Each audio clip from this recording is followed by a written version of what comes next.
चलिए 10 के दमदार ट्रेड्स की शुरुआत करेंगे। हमारे साथ पिछले शो से गाबा सर और अमित जी बने हुए हैं, साथ ही विकास जी और आशीष जी भी जुड़ेंगे अपने टॉप ट्रेड्स के साथ। इसके बाद बात करेंगे हम सिट्रस एडवाइजर्स के फाउंडर संजय सिन्हा से। टेक्निकल्स पर बात होगी कोटक सिक्योरिटीज़ के श्रीकांत चौहान, और आशीष से जानेंगे कि कोल इंडिया में तेज़ी के कारण क्या हैं। इससे पहले एक नज़र मार्केट पर। इस समय का stock of the moment NALCO. कल हमने स्टॉक को काफ़ी डिटेल में डिस्कस किया था वीरू, कल आप थे नहीं, लेकिन कल इसकी पूरी तेज़ी बताई गई थी CNBC आवाज़ पर कारणों के साथ। 6% ऊपर आज, कल चला ये स्टॉक 4% और आज 6% ऊपर। क्लियरली आपका stock of the day. Mazagon dock 5% ऊपर है। एक दो चैनल्स पर न्यूज़ चल रही है कि एक बड़ा प्रोजेक्ट, एक्सपोर्ट का प्रोजेक्ट शायद मसगांव डॉक को मिलेगा जर्मनी की तरफ से, तो इस वजह से ये स्टॉक में अब अच्छी खासी तेज़ी आ रही है। मैं उन स्टॉक्स की बात कर रहा हूँ जिनमें अभी कुछ मूव आने शुरू हुए हैं। ONGC 3.5% ऊपर, वेदांता ऊपर, BSE आज सुबह हमने बात भी की थी इसकी, 3.5% ऊपर BSE। इसके अलावा भारत फोर्ज अच्छा चल रहा है, MCX में अच्छे मूव्स हैं, संवर्धन, मदरसन, टाटा पावर, काफ़ी स्टॉक्स हैं जो इस समय अब डे हाई पर आ रहे हैं। निफ्टी अब डे हाई पर आ चुका है। हालांकि कुछ वीकनेस वाले स्टॉक्स भी हैं। स्विगी, और स्विगी में सच बताऊं तो मैं कल की रैली से हैरान था, और कल हमने इस पे नेगेटिव व्यू भी लिया था। कल चला ये स्टॉक, लेकिन आज वापस कोलैप्स हो रहा है और करीब करीब 2% नीचे इस समय ये ट्रेड करता हुआ दिखाई देगा। लेकिन स्टॉक ऑफ द डे अब है नैल्को 6% ऊपर। बीरू जी हाँ, stock of the day NALCO आपके स्क्रीन पर। बाकी आपने अगर आप देखें छोटी सी समरी सुनी। अब एक काम करते हैं, थोड़ा सा यहाँ पर स्टॉक्स को एकत्रित कर लेते हैं। आज के पैनल से समझ लेते हैं। अमित सेठ, प्रकाश गाबा सर पिछले कार्यक्रम से इस कार्यक्रम में भी शिरकत करेंगे। फ्रेश पर्सपेक्टिव लेकर हमारे साथ विकास सालुके और आशीष ख्याल जुड़े हैं। आप सभी को नमस्कार, कार्यक्रम में स्वागत है आप सभी का। आशीष जी गुड मॉर्निंग, आपके दो ट्रेड्स। गुड मॉर्निंग वीरू और सभी दर्शकों को भी। देखो आपने नेल्को की बात की, कल हमने नेल्को का एक ट्रेड भी दिया था, बहुत ही जबरदस्त चला। अभी भी मोमेंटम इंटैक्ट है उसमें। और आज का जो ट्रेड होगा वो पहला ट्रेड होगा MCX पे। यहाँ पर काफी समय के बाद में एक मोमेंटम बनता हुआ नजर आ रहा है। इसने प्रीवियस स्विंग हाई भी निकाल दिया है और अच्छा मोमेंटम यहाँ से जारी रह सकता है। तो MCX पे बाई की राय होगी। टारगेट ऊपर में 2695 है और स्टॉप लॉस 2475 का लगाना होगा। और दूसरा जो स्टॉक है वो है चेन्नई पेट्रो। यहाँ पर एनर्जी सेक्टर में अगर ओवरऑल देखें और कमोडिटी स्पेस में अच्छा रुझान बनता हुआ नजर आ रहा है। चेन्नई पेट्रो ने भी कल एक बहुत शानदार कैंडल बनाई थी, आज फॉलो अप एक्शन है ऊपर की ओर। तो चेन्नई पेट्रो पे बाय की राय होगी। ऊपर में टारगेट है 1085 का और स्टॉप लॉस लगाना होगा 1000 का। ओके, चेन्नई पेट्रो 1029 पे आपका बाय कॉल है। दो ट्रेड्स हो गए यहाँ पे आशीष जी के। चलते हैं अब विकास जी के पास। विकास जी गुड मॉर्निंग, आपके दो ट्रेड्स। गुड मॉर्निंग वीरेंद्र जी। देखो दोनों भी बाय साइड में देखने मिलेंगे। पहले तो ऑयल इंडिया मुझे स्ट्रांग लग रहा है। करंट भाव पे एक अच्छा अपमूव यहाँ पे देखने मिल सकता है।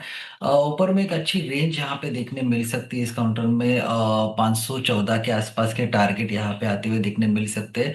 492 का यहाँ पे स्टॉप लॉस लगा के ऑयल इंडिया को यहाँ पे बाय करना है। दूसरा स्टॉक जो है पावर ग्रिड, यहाँ पे मुझे स्ट्रांग लग रहा है। जिस हिसाब से लास्ट 3 ट्रेडिंग सेशन में हमने देखा है कि एक अच्छा सस्टेनेबल मोमेंटम यहाँ पे करते हुए देखने मिल रहा है और डायरेक्शन में इंडेक्स यहाँ पे पॉजिटिव देखने मिल रहा है। तो 310 के टारगेट के लिए पावर ग्रिड को बाय करना है और 292 के स्टॉप लॉस के लिए इसको होल्ड करके लेके जाना है। तो 292 के स्टॉप लॉस से 310 के टारगेट के लिए पावर ग्रिड बाय करना है। और ये दोनों भी काउंटर हमने हमारे निर्मल मंग में रिकमेंड कर चुके हैं, तो दोनों में हमारा रुझान पॉजिटिव साइड है। ओके चलिए, तो यहाँ पे 4 ट्रेड्स हो गए। विकास जी के 2 ट्रेड्स यहाँ पर, ये आपके स्क्रीन पे। प्रकाश सर, आप क्या पिक कर रहे हैं इस वक्त के 2 ट्रेड्स? मेरा ध्यान हिंडाल्को पे है वीरू। 967 के आसपास ट्रेड करता है, बहुत अच्छा मोमेंटम और ब्रेकआउट भी मिल चुका है। और स्टॉप लगाएंगे करीब 952 का, 10 रुपए का। Target on the upside 980 first target है, लेकिन लगता है जा रहा है 1000 की तरफ, मैटर ऑफ टाइम। दूसरा स्टॉक जो पसंद है मुझे वो है doctor Reddy. Creeping up, trade करे 1311 का स्टॉप लगाएंगे 11 रुपए का। टारगेट 1330 पॉसिबल है doctor Reddy. Okay, doctor Reddy 1310 पे आपका बाय कॉल। अमित जी आपके 2 trades, good morning. Good morning Virendra ji. NTPC में हम एक स्ट्रॉन्ग रिवर्सल देख रहे हैं। जो 2-3 दिनों का यहाँ एनटीपीसी में पुल बैक आया था, 20 डेमा से एक अच्छा पुल बैक दे रहा है, ऑलमोस्ट 10 डेमा क्रॉस कर रहा है, तो इसे बाय करें। 372 का स्टॉप लॉस रहेगा और टारगेट्स हमारे यहाँ रहेंगे लगभग 380 रुपीज के। दूसरा स्टॉक जो पसंद आ रहा है that is Bharat electronics. Bharat electronics में एक सस्टेन स्ट्रेंथ हमने पिछले हफ्ते से देख रहे हैं। कल के सत्र में जरूर यहाँ पे भारत इलेक्ट्रॉनिक में एक प्रॉफिट बुकिंग देखी थी, लेकिन फिर भी 10 डेमा होल्ड किया था। 10 डेमा से आज हम वापस अपथ्रस्ट यहाँ पे देख रहे हैं।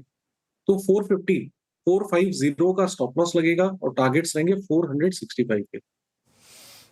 मीनवाइल एक बार मज़गांव डॉक वापस लेकर आइए और खबर आपको बताई हमने कि एक हमारे सिस्टर चैनल पर हालांकि वो हमारे चैनल की न्यूज़ नहीं है लेकिन न्यूज़ किसी और चैनल पर थी कि जर्मनी के साथ शायद एक बड़ा ऑर्डर साइन हो 90,000 करोड़ का और जो नेवल शिप्स हैं वो मज़गांव डॉक में बनेंगे तो इस वजह से ये स्टॉक में इस समय ज़बरदस्त तेज़ी है। गावा सर कोई व्यू मज़गांव डॉक पर? अच्छा लग रहा है मुझे। इनफैक्ट वीकली चार्ट तो अच्छा है और 3 दिन का अगर चार्ट देखें तो लगता है ये मूव यहाँ से एक अप मूव मिल सकता है। कल एक पॉज था, अप मूव ऑन है। 2286 पर ट्रेड कर रहा है मज़गांव डॉक।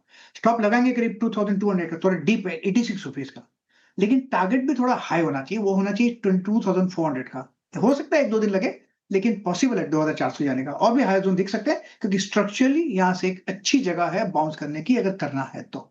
सेटअप सही है मज़गांव डॉक। ओके, सेटअप से ये मज़गांव डॉक का आप एक और चार्ट चेक लेते हैं नैल्को का। नैल्को पर ट्रेड हुई क्या अभी? ओके, नैल्को पर ट्रेड हुई है तो चलिए नैल्को को रहने देते हैं। लेकिन मार्केट अब इस समय वापस जरा निफ्टी लेकर आइए, डे हाई पर आने की तैयारी कर रहा है। एक बार वेदांता दिखाइए जरा मुझे। वेदांता इस समय शानदार मोमेंटम में और करीब करीब 3.7% ऊपर इस समय वेदांता भी ट्रेड कर रहा है। चलिए आगे बढ़ते हैं। हमारे साथ अब सिट्रस एडवाइजर के फाउंडर संजय सिन्हा मौजूद हैं, उनसे बात करेंगे। Sanjay ji good morning. संजय जी ये जो ग्लोबल जियोपॉलिटिकल अनसर्टेनिटी इस तरीके से लौटी और इतना एक बड़ा वॉर का खतरा मार्केट पर आया, उस बीच में मार्केट के इस मूव को आप कैसे देख रहे हैं और आपका क्या व्यू है इस समय? तो अनुज, इसको आपको दो पर्सपेक्टिव में देखना चाहिए। एक तो मीडियम टू लॉन्ग टर्म में क्या हो सकता है और शॉर्ट टर्म में क्या हो सकता है। तो अगर मैं देखूं कि मीडियम टू लॉन्ग टर्म में क्या हो सकता है, तो अगर आप हिस्ट्री में जाएंगे तो भारतीय बाजार में 3 रैलीज की जो फाउंडेशन थी, वो हर समय क्राइसिस में रही है। पहला इंस्टेंस रहा था 1999 में जब हमारी रैली हुई थी, तो उसके बैकग्राउंड में अगर आप देखें तो हमने 1998 में पोखरण में न्यूक्लियर ब्लास्ट किया था, इंडिया ब्लैकलिस्टेड हो गया था, फॉरेन पोर्टफोलियो मनी निकल रहा था इंडिया से।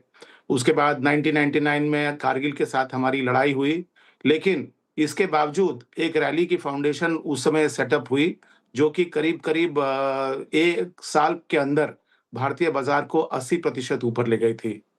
दूसरा अगर आप देखें इंस्टेंस हिस्ट्री में तो ग्लोबल फाइनेंशियल क्राइसिस के बाद मार्च 2009 में हमारी रैली की शुरुआत हुई थी और वो बैकग्राउंड जो था ग्लोबल फाइनेंशियल मार्केट के लिए बहुत ही बुरा था।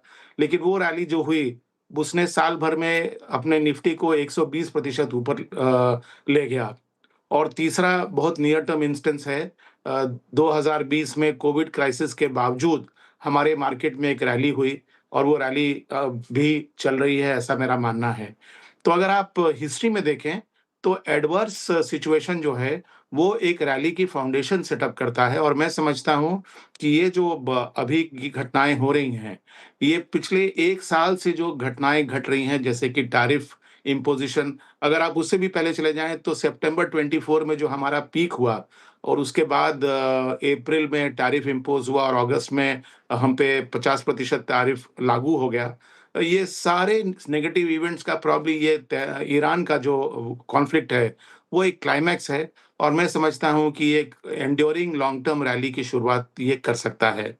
तो ये है पर्सपेक्टिव अगर आप उसको मीडियम टर्म या लॉन्ग टर्म में देखें। शॉर्ट टर्म में अनिश्चितता और अनसर्टेनिटी बनी हुई है और उसके मेरे पीछे मेरे ख्याल से 3 सवाल मुख्य तौर पे हैं। पहला तो है कि ये वॉर कितने दिन तक चलेगी? दूसरा, इस वॉर में क्रूड के प्राइसेस कहाँ तक चले जाएँगे? और तीसरा, कि क्या ये एक सीमित वॉर रहेगा या फिर ये एक न्यूक्लियर वॉर हो सकता है या वर्ल्ड वॉर 3 हो सकता है? तो इन तीनों सवाल के जवाब जो हैं वो हर किसी के पास अलग-अलग होंगे, लेकिन मैं समझता हूँ कि अगर सारांश में जवाब दूँ, तो मुझे नहीं लगता है कि ये इंटेंस वॉर जो है, वो 10-15 दिन से आगे चल सकती है बिकॉज़ ईरान के पास इतनी एम्यूनिशन की स्टॉकपाइल नहीं है। रही क्रूड के प्राइसेस, तो मेरे ख्याल से जब ईरान की अटैक्स नेबरिंग कंट्रीज़ पर सबसाइड करेंगी और हॉर्मुज स्ट्रेट से शिप्स के पैसेज सुचारू रूप से चलने लगेंगे तो क्रूड के प्राइसेस भी सबसाइड होंगे। और तीसरी बात कि क्या ये वर्ल्ड वॉर 3 हो सकता है? मेरे ख्याल से बहुत सारे चेक्स एंड बैलेंसेस हैं, इसकी संभावना मेरे ख्याल से कम है। तो शॉर्ट टर्म में भले नेगेटिविज्म हो बाजार में, लेकिन मेरे ख्याल से एक फाउंडेशन है रैली की, जो कि काफी बड़ी रैली हो सकती है यहाँ से। संजय जी नमस्कार। हाँ बिल्कुल सही कहा आपने। जी। हालांकि ये वॉर इतिहास के पन्नों में कैसे दर्ज होगी ये कहना मुश्किल है, लेकिन वर्ल्ड वॉर 2 के बाद मेरे ख्याल से ये पहली बार हुआ है ऐसा कि किसी देश ने अमेरिका के ठिकानों पर हमला किया। फर्स्ट टाइम आई थिंक, है ना, जो ओवरसीज उनके एसेट्स होते हैं और बेसिस होते हैं। बट ये एक चर्चा का विषय है कि जी। हर एक जो इवेंट होता है वो किसी ना किसी सेक्टर के लिए ट्रिगर का काम करता है। आपने देखा होगा पोस्ट ऑपरेशन सिंदूर डिफेंस स्टॉक्स में एक बड़ा मूव आया था।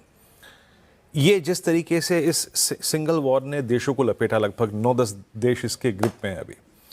डिफेंस को आप कैसे देखेंगे आप? बीएल पहले से लीडरशिप है यहाँ पे, एचएल के साथ कुछ डाउट्स हैं, बट डिफेंस को क्या फिर एक बार रीलुक करने का वक्त आ चुका है? संजय जी। देखिए, अगर आप इस वॉर के कॉन्टेक्स्ट में इंडियन डिफेंस स्टॉक्स को देख रहे हैं तो मेरे ख्याल से एक सेंटिमेंटल बूस्ट है डोमेस्टिक डिफेंस स्टॉक्स के लिए। बट हमारे ख्याल से इसको थोड़ा सा और लार्जर कॉन्टेक्स्ट में देखने की जरूरत है। वो ये है कि पहले क्या था ना कि हमारी डिफेंस इंडस्ट्री को या डिफेंस एक्सपेंडिचर को एक कॉस्ट की तरह देखा जाता था। और आज जो हमारी डोमेस्टिक डिफेंस इंडस्ट्री है वो ना सिर्फ एक इंडिजिनाइजेशन के तरफ बढ़ रही है, बट हम प्रॉफिटेबिलिटी और एक्सपोर्ट की तरफ बढ़ रहे हैं। तो ये मेरे ख्याल से एक स्ट्रक्चरल ट्रांसफॉर्मेशन है डोमेस्टिक डिफेंस इंडस्ट्री के लिए। और इस तरह के जो सिंदूर हुआ या फिर ये ईरान का जो कॉन्फ्लिक्ट हुआ, मेरे ख्याल से ये समय-समय पर फैक्टर्स हैं जो इस बात को और भी सामने लाते हैं और इस सेक्टर को ज़्यादा रेलेवेंट बना देते हैं। मेरे ख्याल से डिफेंस अगले 3 साल के लिए तो एक थीम है जिसको कि आप प्ले कर सकते हैं, क्योंकि जैसे आपने कहा कुछ कंपनीज में मिसगिविंग्स हुई कुछ एक्सीडेंट्स के कारण, लेकिन हम इस बात से डिनाई नहीं कर सकते कि ये जो हमारी डोमेस्टिक डिफेंस इंडस्ट्री है वो एक बहुत बड़े ऑर्डर बुक पर बैठी हुई है। और दूसरी बात वीरू जो मैं ऐड कर दूं, वो ये कि पहले जो डोमेस्टिक डिफेंस इंडस्ट्री था वो डोमिनेटेड था पब्लिक सेक्टर से, लेकिन अगर आप आज देखें तो ऐसे बहुत सारे मिड कैप छोटे मझौले प्राइवेट सेक्टर की कंपनीज हैं जो कि डिफेंस इंडस्ट्री में काम करना शुरू की हैं और उनका फोकस सिर्फ डोमेस्टिक प्रोडक्शन या डोमेस्टिक सप्लाई पर नहीं है, वो एक्सपोर्ट ओरिएंटेड हैं और कटिंग एज टेक्नोलॉजी की काम कर रहे हैं। तो मेरे ख्याल से एक बहुत ही रेलेवेंट थीम है अगले 3 साल तक प्ले करने के लिए। ओके, चलिए ये बात हो गई इस समय डिफेंस की थीम को लेकर। आईटी पर अब आप क्या नज़रिया बना रहे हैं, स्पेशली जिस तरीके की ब्रूटल फॉल हमने एआई से रिलेटेड डेवलपमेंट्स के बाद देखी है? तो अनुज, ऐसा है कि अभी बहुत गहरा बादल छाया हुआ है पूरे इंडस्ट्री में। इसमें एक्यूरेटली ये कहना कि शॉर्ट टर्म में या अगले 3 क्वार्टर में या 2 क्वार्टर में आईटी इंडस्ट्री अपने आप को ढाल लेगी जो इमर्जिंग अपॉर्चुनिटी है उसके अनुसार, ये कहना मुश्किल है। लेकिन अगर हम इससे आगे देखें तो मेरे ख्याल से ये निश्चित है कि ये जो एआई के द्वारा जो अपॉर्चुनिटी पैदा हो रही है उसमें भारत की भागीदारी बहुत ही बड़ी होगी। अगर आप मतलब फिर मैं दोबारा हिस्ट्री को ही ट्रेस करूं तो Y2K की अपॉर्चुनिटी को भी इंडियन आईटी इंडस्ट्री ने कैप्चर किया। उसके बाद सॉफ्टवेयर एज अ सर्विस को कैप्चर किया। आज आपने भी देखा होगा अनुज, ऑलरेडी कुछ पेपर्स पब्लिश हुए हैं जिसमें एआई को बिना गार्डरेल के अगर यूज किया जाए तो उससे कहीं कहीं पर बहुत ही अनयूजुअल और नेगेटिव रिजल्ट्स आए हैं। जैसे कि एक पेपर पब्लिश हुआ है कॉल्ड एनार्की ऑफ केओस, जिसमें इस बात को हाईलाइट किया गया है। और तो छोड़ दें, एंथ्रोपिक ने मिनिस्ट्री ऑफ वॉर का कॉन्ट्रैक्ट लेने से मना कर दिया बिकॉज वो गार्डरेल नहीं चाहते थे। तो कहने का मतलब यह है कि एआई अपने आप में काम करने लगेगा ये संभव नहीं है। एंटरप्राइजेस को एक हैंड होल्डिंग की ज़रूरत होगी टू ट्रांसफ़ॉर्म अपने करंट प्रोसेसेस को एआई लेड प्रोसेसेस के लिए। और इसमें मेरे ख़्याल से एक बहुत बड़ी अपॉर्च्युनिटी है जिसको कि क्वांटिफ़ाई भी किया गया है। भारतीय ब इंडस्ट्री मानती है कि ये 300 बिलियन की अपॉर्च्युनिटी है। तो अगर ये अपॉर्च्युनिटी साइज़ है तो मैं समझता हूँ कि कुछ क्वार्टर की पेन हमें झेलनी पड़ेगी, लेकिन इसके बाद आईटी में दोबारा एक उछाल आना चाहिए। ओके, आईटी की बात हो गई। आईटी को प्रमुखता याद रखिएगा, अपने स्पेस में हम एक डिफेंसिव स्पेस मानते थे। आईटी हो गया, आपका फार्मा हो गया, एफएमसीजी हो गया। आते हैं इस थर्ड पिलर पे, एफएमसीजी, जिसको आप डिफेंसिव स्पेस में कहते हैं। संजय जी, बहुत severe price damage. Look at ITC, HUL, multi month loss पे। एक ज़माने में हम अपने पोर्टफोलियो में इन स्टॉक्स को इसलिए स्पेस देते थे कि स्टेबल रिटर्न थी, डिविडेंड यील्ड अच्छी थी। बट डिविडेंड यील्ड के अगेंस्ट जब इतने शार्प प्राइस डैमेज होंगे तो आपका कन्विक्शन भी कम हो जाएगा।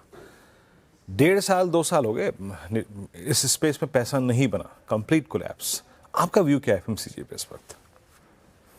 देखिए, मेरे ख्याल से एट बेस्ट ये सेक्टर मार्केट परफॉर्मर ही हो सकता है।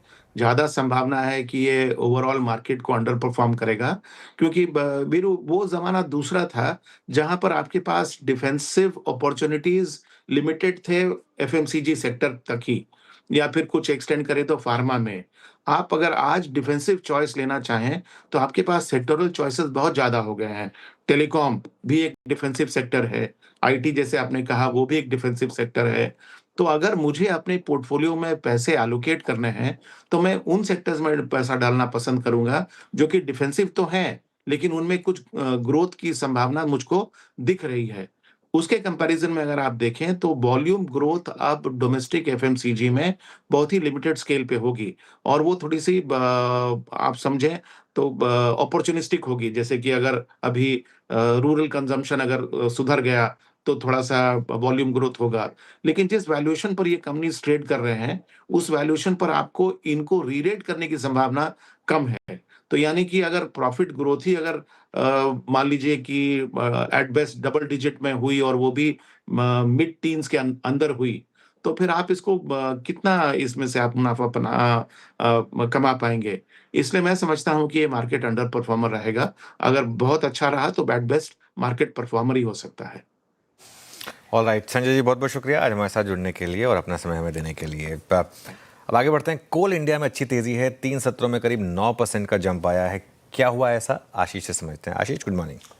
सर ज़बरदस्त तेज़ी स्टॉक में देखने को मिल रही है। अभी भी फिलहाल देखें तो 3.5 से 4% की तेज़ी, और जैसे कि आपने बताया कि पिछले 3 सत्रों में प्राइस एक्शन बड़ा ज़बरदस्त देखने को मिला है और कोल लगातार अब खबरों में है। दरअसल आप देखें तो यूरोपियन जो कोल की कीमतें हैं ये अक्टूबर 2023 के बाद से सबसे हाईएस्ट स्तरों पर चल रही हैं। इसके अलावा अगर आप देखें तो रिपोर्ट्स ये भी बता रही हैं कि जिस प्रकार से हम देख रहे हैं कि वेस्ट एशिया, मिडिल ईस्ट में तनाव देखने को मिल रहा है, इसके चलते जो इंडस्ट्रीज रेप्लिकेट कर सकती हैं, एज अ सब्सटीट्यूट यूज़ कर सकती है कोल को, वो अब कोल का इस्तेमाल करने लगी। यानी गैस की बजाय अब कोल का इस्तेमाल यहाँ पर आपको ज़्यादा देखने को मिल रहा है। कल कोल इंडिया की तरफ से भी अपडेट आया था, बहुत बढ़िया अपडेट था। मार्केट ने इसको पूरी तरीके से फैक्टर नहीं किया था। दरअसल आप देखें तो जो नोटिफाइड कीमतें होती हैं कोयले की, उसके मुकाबले ई ऑक्शन में 35% का अधिक प्रीमियम मिल रहा है। तो जो कीमतें हैं ई ऑक्शन में बढ़ रही हैं, इसका इम्पैक्ट यहाँ पर है। साथ में आप देखें तो जो बताया जा रहा है कि अब गर्मियों की शुरुआत हो रही है तो भारत में भी पावर डिमांड बढ़ती हुई नजर आएगी। कल मुंबई में भी काफ़ी गर्म दिन था, ऑलमोस्ट 39 डिग्री सेल्सियस का टेम्परेचर था। लेकिन इसी के साथ आप देखें तो सिटी की तरफ से बड़ी ज़बरदस्त रिपोर्ट यहाँ पर आई है और ये बता रहे हैं कि जो हायर ई ऑक्शन प्राइजेज हैं, इसका एक बड़ा फायदा यहाँ पर देखने को मिलेगा। और अगर ई ऑक्शन प्राइजेज में 100 रुपये प्रति टन की बढ़ोतरी होती है तो कोल इंडिया की ईपीएस में ऑलमोस्ट 2% की बढ़त यहाँ पर आपको देखने को मिलेगी। ज़बरदस्त ग्रोथ है। खास बात यह भी है कि स्टॉक के फंडामेंटल्स काफ़ी अच्छे हैं। इतनी बड़ी तेज़ी के बाद भी आप देखें तो स्टॉक आपको 6% की डिविडेंड यील्ड पर मिल रहा है और इसका डिविडेंड देने का जो ट्रैक रिकॉर्ड है बहुत ही अनडिस्प्यूटेड है। एक डिविडेंड मशीन साबित हुआ है और फेब 2026 में देखें तो 5.5 रुपये प्रति शेयर का इन्होंने डिविडेंड दिया था। नवंबर में 10 रुपये 25 पैसे, अगस्त में देखें तो इन टोटल 10 रुपये 65 पैसे और उससे पहले 5 रुपये 60 पैसे, यानी डिविडेंड लगातार यहाँ पर देखने को मिले। ग्रोथ के कई सारे फैक्टर है, इसी के चलते स्टॉक कर रहा है आउट परफॉर्म। ओके आशीष बाबा, शुक्रिया। कोल इंडिया की तेज़ी के कारण आपके स्क्रीन पर आप देखें तो, और बहुत ही शानदार प्राइस परफॉर्मेंसेस की। बट आशीष ने एक चीज़ बताई अनुज, कल मुंबई का टेम्परेचर 39, मेरे ख्याल से 38.7 डिग्री है। बहुत गर्मी है वीरू, बहुत ज़्यादा गर्मी है, और इसीलिए मैं होप कर रहा हूँ कि थोड़ा सा आज शाम को थोड़ा सा बेटर हो जाए। मैच भी है क्योंकि, तो इसके लिए वो बहुत ज़्यादा गर्मी है। इनफैक्ट मैं इस बार दिल्ली आया था तो लग ही नहीं रहा था कि होली से पहले का समय है, क्योंकि नॉर्मली होली से पहले दिल्ली में थोड़ी तो ठंड रहती है, लेकिन वो भी नहीं था। टेम्परेचर क्लियरली बहुत जल्दी बढ़ रहा है। मैं तो सोच रहा हूँ कि पीक समर में कितना टेम्परेचर होगा इस बार। बिल्कुल बिल्कुल बिल्कुल। कल क्या थी, आई मीन 4 मार्च को 40, लगभग 39 अगर आप हैं तो आप सोचिए कि मई जून में क्या होगा। खैर, बस एक अच्छी बात है वीरू, एक अच्छी चीज़ है बस मुंबई में, ब्रीज अच्छी चलती है, तो इस वजह से मतलब अगर आप वही राहत स्पेशली खिड़कियां खोल दें, क्रॉस वेंटिलेशन हो, तो बहुत शानदार लगता है शाम को खास तौर से। चलिए आप भाई काम करते हैं, श्रीकांत चौहान जी को जोड़ लेते हैं इस चर्चा में कोटक सिक्योरिटी से। Shrikant ji good morning.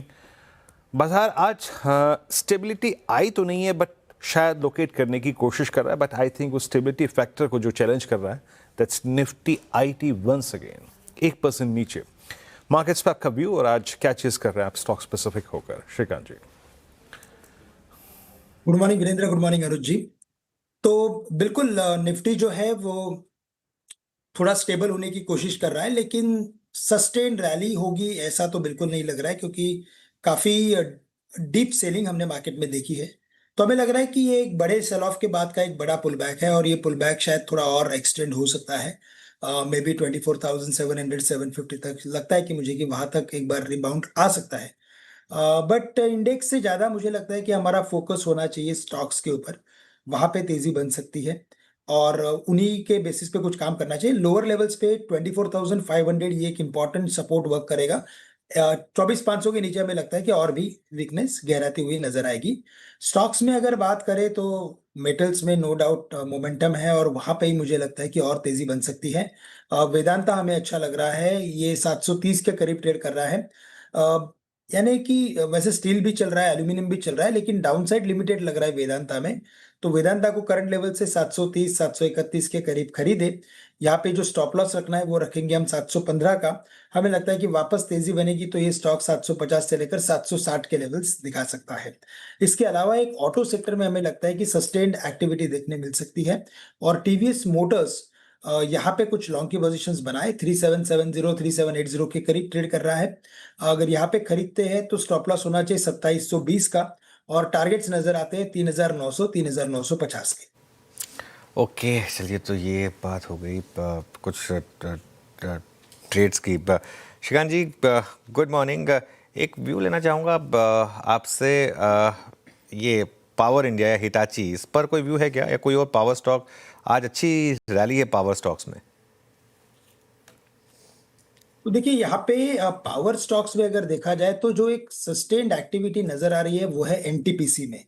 Stock है 375 के करीब। अगर इसके वीकली मंथली चार्ट को देखें तो एक स्ट्रॉन्ग टेक्निकल ब्रेकआउट फॉर्मेशन बना है, और इवेंचुअली हमें लगता है कि ये स्टॉक 420 410 के रेंज में आ सकता है।